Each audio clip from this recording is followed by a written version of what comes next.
দৈন দশায় কন্যা জন্মে,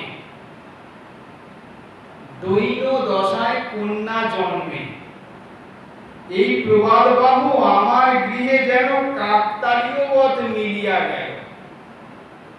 যখন আমার ধন সম্পত্তি নেই, যখন আমার আহার জুটছে না, যখন আমি নিজেই ঠিক মতো খেতে পারছি না, এমন সময় লাইন দিয়ে আমার ঘরে সব কন্যা জন্মগ্রহণ করবে।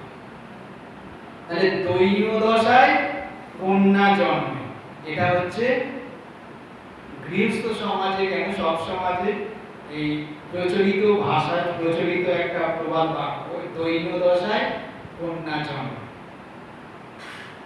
এমনি দৈনতা, তার মধ্যে কন্যা। কন্যা কেন? কন্যা বিবাহ দিতে গেলে ধন সম্পদ দিয়ে বিদায় নিতে হয়, তাই দৈন দশার মধ্যে সব কন্যা